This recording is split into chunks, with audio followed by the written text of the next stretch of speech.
where he really just gets into it, you know, he just really gets deep into it. And yeah, so it was good. It's a very good paper. The client's present experiencing is always concretely with and toward that real other person, even if verbally he seems only to explore himself. Yeah, does anybody want to comment on that? It seems so important for us to really know. Let's just take that in. That sometimes it seems as though the person is just reporting, or they're just focusing inside, and it has nothing to do with us. We're just the witness. And Jean is saying something very radical here, that it never is that way. Even the person may not know it, but the person is always, even if you are completely silent, it's always an interaction, and the person is always experiencing in relation to you. So you can always ask the question of what is my part in this interaction? What can my part be in the interaction? What is the person responding to in me? Rather than always asking, well, what is my countertransference? What's touched off in me from them? Also, what is the nature of their experience in relation to us? It's a quality of therapy that therapy is inviting you to live toward and with another person that's a partner to you inside. That's always true, but therapy is a direct invitation for that to be. My reactions are part of our interaction. I owe it to the client to carry further that part of our interaction which is now occurring in me. If I don't, we will both be stuck in that respect. Of course, I am responsible for how I respond. This means that I must respond in such a way as to be giving my reaction honestly back to him, making it visible, acting so that he can in return respond to that in me which he has set off.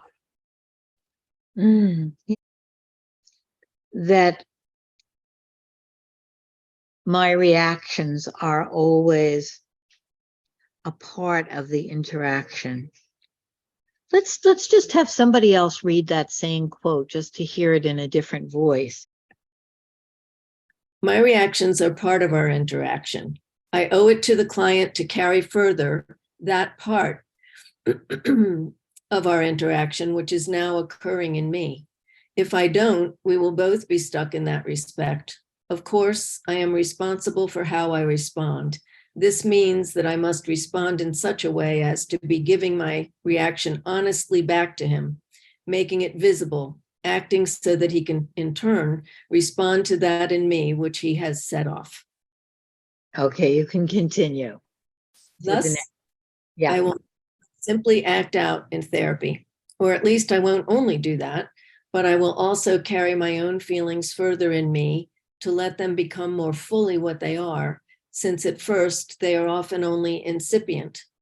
I will not express my defensive covering reactions, or at least if I find I have already done so, I will go on to express myself aloud until what is actually happening in me is visible.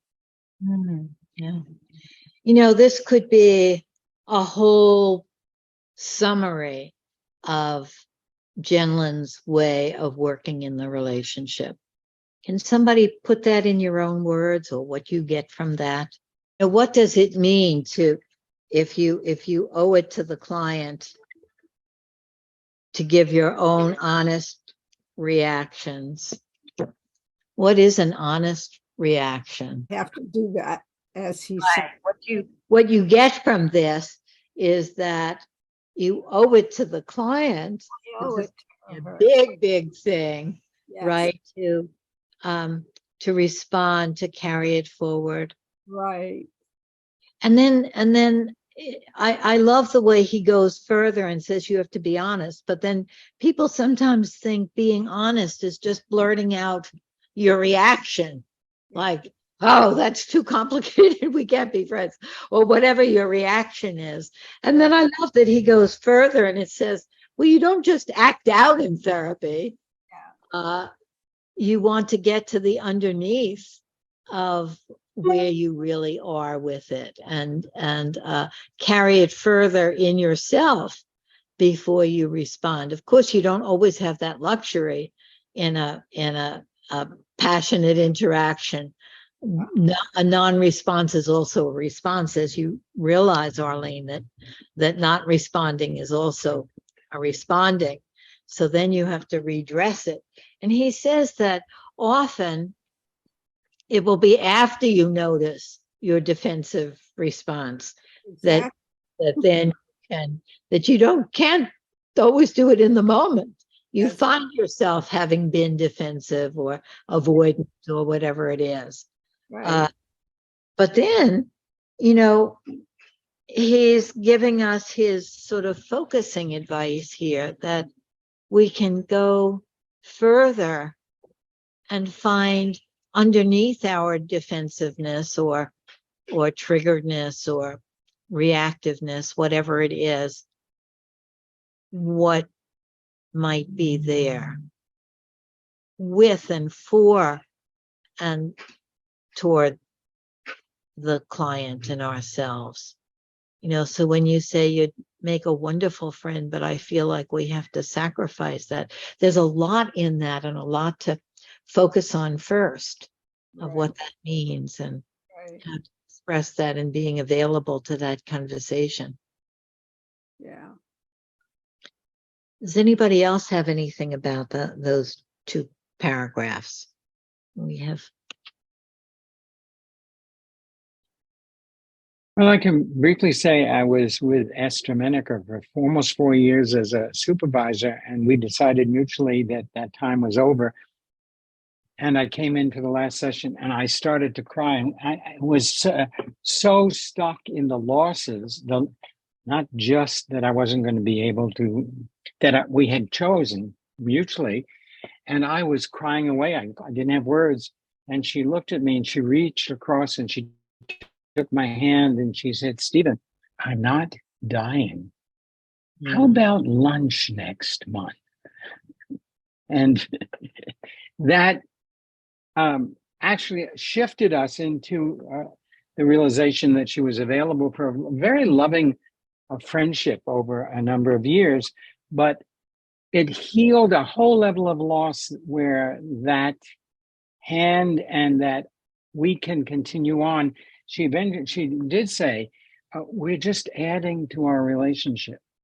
Mm-hmm. And very, very meaningful, a very loving thing that was missing in many of those times in my life. Right. Well, she didn't have to then go, she was right there. And she was able very easily to reach for you. I think Jean is helping us with those moments when we don't have that available right there.